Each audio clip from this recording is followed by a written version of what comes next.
என்னதான் தண்ணீர் தண்ணீர்னு தவிச்சாலும் கடல் நீர் உன்னை வேடிக்கை தான் பார்க்கும். அதை நீ பருக முடியாது. அதே போல் என்னதான் பிரச்சனை பிரச்சனைன்னு தவிச்சாலும் சமுதாயம் உன்னை வேடிக்கை தான் பார்க்கும். நீ மனசு வைக்கலைன்னா முடியவே முடியாது.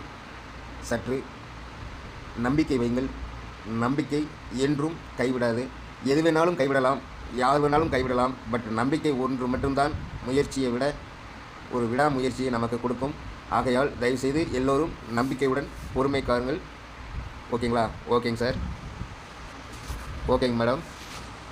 அதாவது வழக்கமாக இந்த மாதிரி நிறுவனம் நடத்துறவங்கலாம் வந்து ஒரு சின்ன பிரச்சனை வந்தால் ஓடி ஒழிஞ்சிடும் அப்படின்றது தோத்தாச்சு. அவ்வளோதான். அதனால ஆட்டமெல்லாம் க்ளோஸு, தோத்தாச்சு. ஆனால் அப்படி ஓடி ஒழியாது நான் கிடையாது. என்னோட ஒரே நோக்கம் எதாக இருந்தாலும் மோதி பார்க்கலாம். வெற்றியோ தோல்வியோ மோதி பார்க்கலாம். வாய்ப்பு ஜெயிக்கிறதுக்கு நிறையா இருக்குது, தோக்கிறதுக்கு வாய்ப்பு இருக்குது. ஆனாலும் தோத்தாலும் மோதி தான் தோக்கணும், ஓடி ஒழிக்கூடாதுங்க. நான் ரொம்ப தெளிவாக இருக்கேன். ஸோ எக்காரணம் கொண்டு நான் பின்வாங்க மாட்டேன். என்னோட நோக்கம் என்னவோ, என் லட்சியம் என்னவோ, எதை நோக்கி நிறுவனத்தை ஆரம்பிச்சோமோ, யாருக்காக நிறுவனத்தை ஆரம்பிச்சோமோ அந்த ஒரு செயலத்திலிருந்து நான் காம்ப்ரமைஸ் பண்ணிக்கவே மாட்டேன்.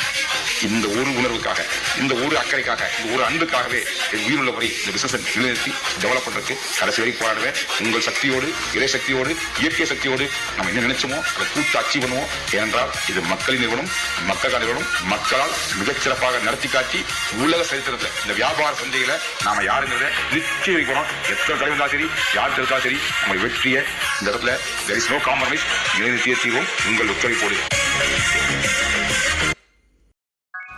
மைவித்திரி அரசு உறுப்பினர்கள் அனைவருக்கும் என் மனமார்ந்த நன்றியை தெரிவித்துக் கொள்கிறேன்.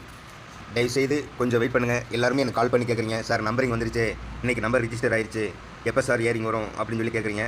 உங்கள் எல்லாருக்குமே நான் சொல்லிக்கொள்ள விரும்புகிறேன். இன்னும் எந்த டேட்டில் வருங்கிற விஷயம் இன்றைக்கி வரைக்கும் தெரியல, இந்த நிமிஷம் வரைக்கும் எதுவுமே தெரியல. கொஞ்சம் வெயிட் பண்ணுங்கள். நாளைக்கு அல்லது நாளன்னைக்கு, ஓகேங்களா? வந்த உடனே கிடைச்சுமா அப்படிங்கிறதையும் சொல்ல முடியல. ஏன்னா வந்து அடுத்த நாள் முதல் நாள் எடுக்கிறாங்களா இல்லை எடுத்த உடனே பெயில் வருதா அப்படிங்கிற விஷயம் அவங்க எடுத்தால் தான் சொல்ல முடியும். இப்போ ரிஜிஸ்டர் ஆயிடுச்சு, கோர்ட் வரைக்கும் ஃபைல் ஆயிடுச்சு. இயரிங் யார் பார்க்குறா, எந்த ஜட்ஜ் பார்க்குறாரு, எந்த ஜட்ஜ்மெண்ட் பார்க்குறாங்க அப்படிங்கிறது நான் அடுத்தடுத்து அப்டேட்டில் வரும். அப்படிங்கிற விஷயம் ஏற்கனவே சொல்லியிருக்காங்க. கொஞ்சம் வெயிட் பண்ணுங்கள். நிறைய பேர் என்னை கால் பண்ணி கேட்குறீங்க, நம்பர் வந்துருச்சு, எப்போ வந்துருவாரா அப்போ வந்துருவாரான்னு கேட்குறீங்க. சில பேர் வெளியே வந்துட்டாராமே, எப்படி இருக்காரு, அவரை நான் ஏன் பேச மாட்டேங்கிறார் அப்படின்னு சொல்லி சில பேர் கேட்குறீங்க. தயவு செஞ்சு சொல்கிறேன், நம்ம நிறுவன தலைவர் எம்டி அவர்கள் வெளியே வந்துட்டார் அப்படின்னா கண்டிப்பாக நம்மளை சந்திக்காமலாம் இருக்க மாட்டார். ஆகையால் பொய் வதந்திகளையும் யார் சொல்கிறதையும் தயவு செஞ்சு கேட்க வேண்டாம், ஓகேங்களா? அப்படிலாம் வெளியே வந்துட்டு அப்படிலாம் சும்மாலாம் உட்கார மாட்டார். அதுவும் இல்லாமல் வெளியே வர்றதுக்கு முன்னாடி உள்ளே போகும்போது எத்தனை நியூஸ் சேனல்லேருந்து எத்தனை யூடியூபர்களும் எப்படிலாம் கூவினாங்க, எப்படிலாம் கற்றுனாங்க. ஆகையால் கொஞ்சம் அவர் வெளியே வரும்போதும் லேசாவது சொல்லுவாங்க, ஓகேங்களா? அதாவது பொய்களை பரப்புறதுக்கு ஊரே திரண்டு வரும், ஆனால் உண்மையை பேசுகிறதுக்கு லேசாக தான் பேசுவாங்க. ஆனால் லேசானாலும் பேசுவாங்கங்கிற விஷயம் கண்டிப்பாக அனித்தரமாக சொல்கிறேன். கொஞ்சம் வெயிட் பண்ணுங்கள். நம்ம எப்படி சார் வெளியே வந்திருந்தார் அப்படின்னா இந்நேரம் கோலாகலமாக இருந்திருக்கும். கொஞ்சம் வெயிட் பண்ணுங்கள். அந்த கோலாகலத்துக்கு கொஞ்சம் தள்ளி போயிருக்கு, அவ்வளோதான், ஓகேங்களா? அடுத்தடுத்து நம்ம எப்படி சார் வெளியே வருவாருங்க ஒரு கன்ஃபர்மேஷனை நான் சொல்லிக்கொள்ள விரும்புகிறேன். அடுத்தடுத்து அப்டேட் வந்தோடனே உங்களுக்கு எல்லாருக்கும் நான் வீடியோ போடுறேன். கொஞ்சம் வெயிட் பண்ணி பாருங்கள்.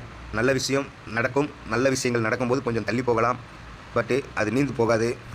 பொய்கள் வந்து எவ்வளோ தூரம் பரப்பப்படுகிறதோ அது சீக்கிரமாக நீந்து போகக்கூடும். ஆனால் பொய்கள் இவ்வளோ தூரம் பரப்பி இவ்வளோ தூரம் நமக்கு மன உளைச்சலை கொடுத்த அனைத்து உள்ளங்களுக்கும் ஃபஸ்ட்டு நன்றியை தெரிவிச்சுக்கிறேன். ஏன்னா இவ்வளோ தூரம் கஷ்டங்கள் இருக்குமா அப்படிங்கிறத நான் இன்றைக்கும் பார்த்துட்டேன்.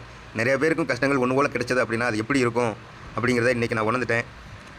மைவித்திரி அரசு உறுப்பினர்கள் நிறைய பேர் எல்லாருமே உணர்ந்துருப்பீங்கன்னு நினைக்கிறேன். கொஞ்சம் வெயிட் பண்ணி பாருங்கள், ஓகேங்களா? ஆனால் இந்நிலை கண்டிப்பாக மாறும். ஒரு நல்ல காலம் பிறக்கும் என்பதை ஆணித்தரமாக சொல்கிறேன். கொஞ்சம் வெயிட் பண்ணி பார்ப்போம், ஓகேங்களா? அனைத்து நல் உள்ளங்கள் அனைவருக்கும் என் மனமார்ந்த நன்றியும் வாழ்த்துக்களையும் தெரிவித்துக் கொள்கிறேன். மிக சரியாக சொல்லப்போனால் ஒரு வாரத்தில் நம்ம லெவல் வேறு மாதிரி இருக்கும். கொஞ்சம் வெயிட் பண்ணி பாருங்கள், ஓகேங்களா? ஓகேங்க சார். அனைவருக்கும் என் மனமார்ந்த நல் வாழ்த்துக்கள். ஓகேங்க சார். ஓகேங்க மேடம்.